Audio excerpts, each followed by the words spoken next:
where it says SN1 and E1 reactions, the last two lines say that you might recall that it's when you have a tertiary substrate, you generally get a mix of SN1 and E1 products, and it's hard to influence the ratio between the two.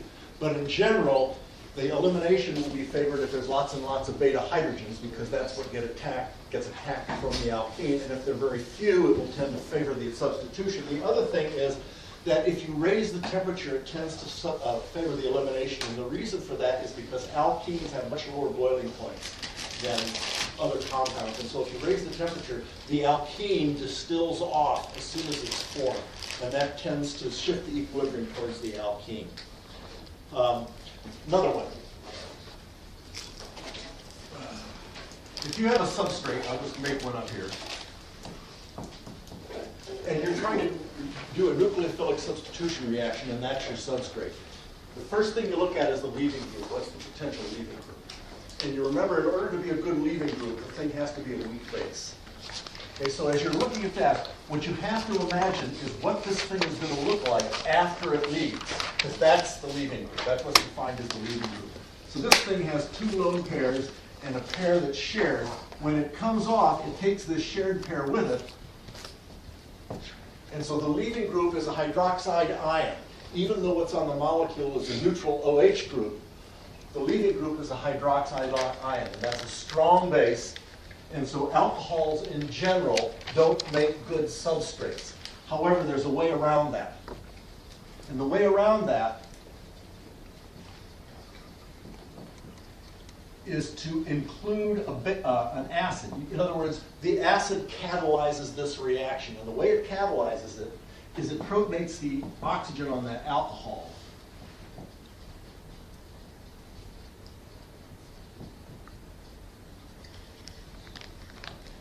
And now what's the leaving group?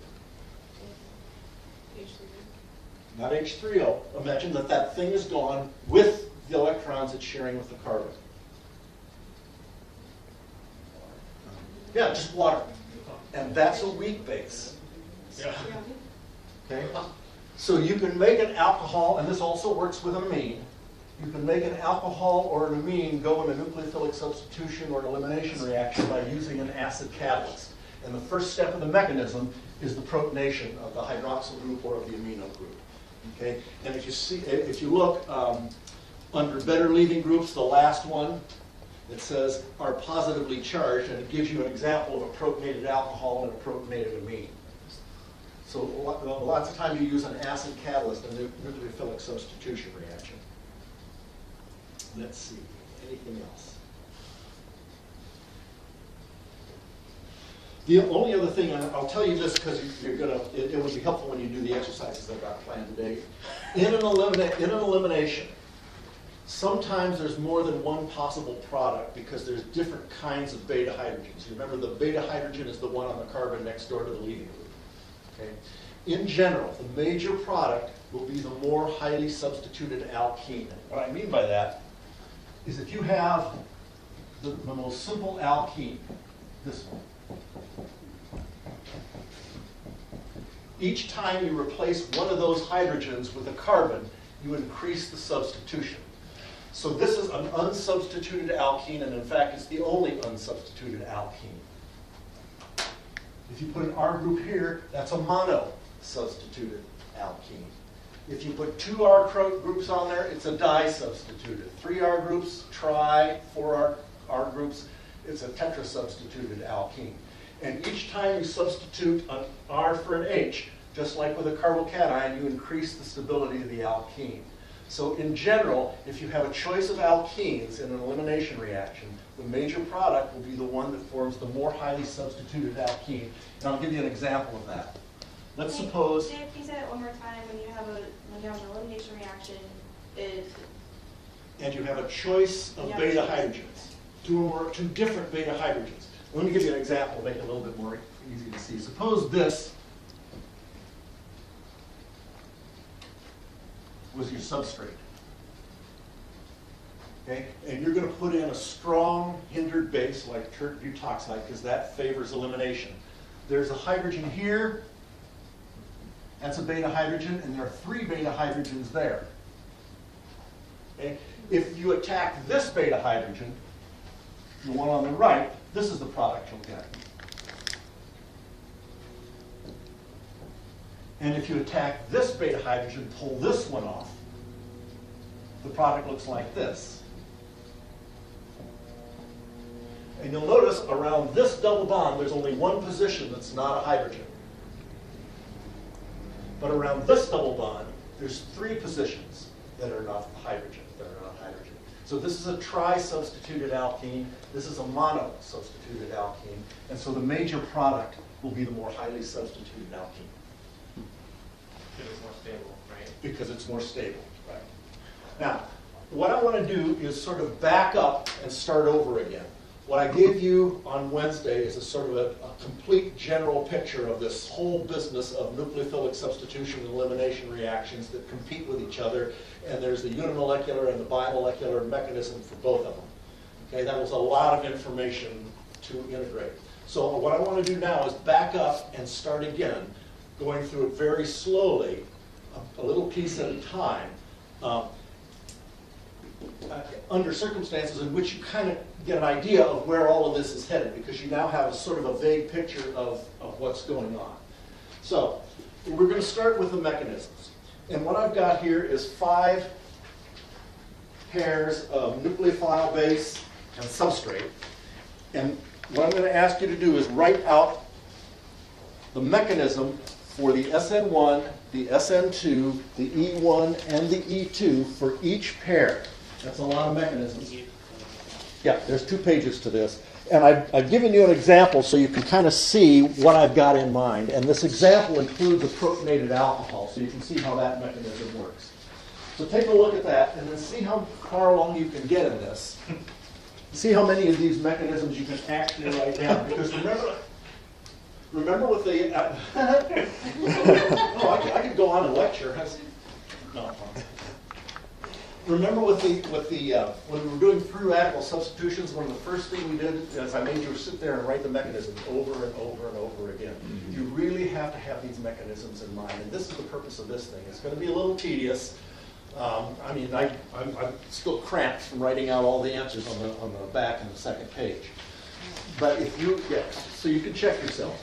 But go through and write these mechanisms over and over and over again. You'll write 3 or 4 different variations on each mechanism, but hopefully by the end of this series of sheets, you'll have a feel now for what happens in these mechanisms, what happens first, what happens next, when you're doing a substitution and elimination, whether it's a unimolecular SN1E1 or bimolecular SN2E2. So this is just kind of a way to get the first part of it firmed up in your heads. Yeah? Is this on Moodle? No. It's handwritten. I understand. But I will scan you a I can PDF. scan it. No, we're just trying to make sure Alex gets it. Oh. So, I've got, do you want to give Alex one? well, he can get it Monday. Okay. Yeah, it's hard for me to, I would have to scan these and put these on Moodle as a JPEG. Well, I can scan and send you the PDFs if you want me to. Nah. You got enough to do. I'm not taking biology. Who else is not here besides Alex? John, Both Steve's. Steve. Both Steve's. Yeah. Steve Goddard will probably show up late. He's coming And then, from what's her Richmond. name? Kent. No, Cam? yeah. Cassidy. Cassidy. Oh, here he is. Here he is. Yay! I told him you were coming. And I did a few things. I'll just catch you up when we get started on this. Thank you. Okay? You good? Okay.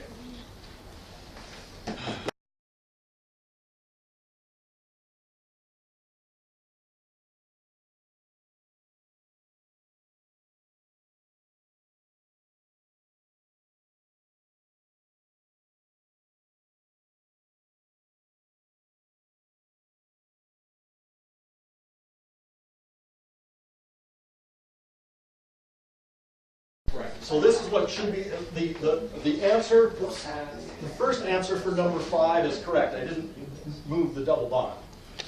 But for the SN2, it should look like this.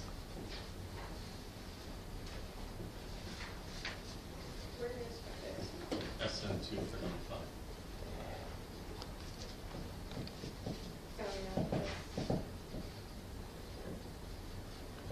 Isn't that what it is? No, it's the next step.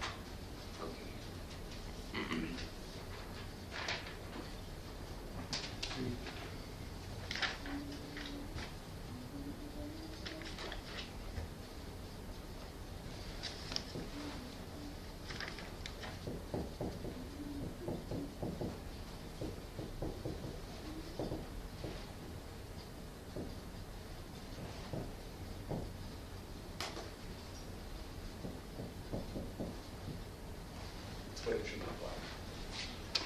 For the E2, So it's just the double bonds. so this is the SN2. And the E2,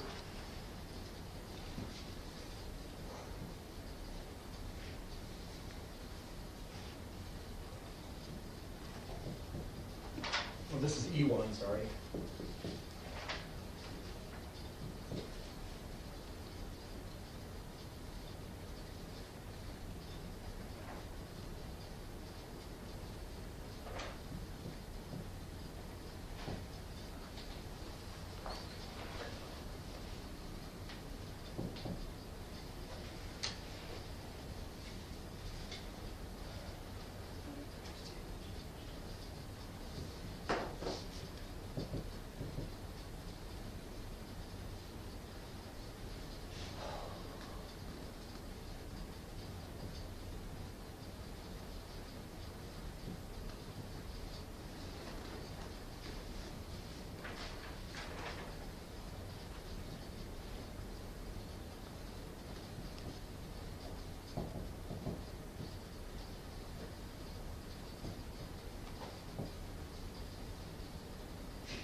Good for the E2.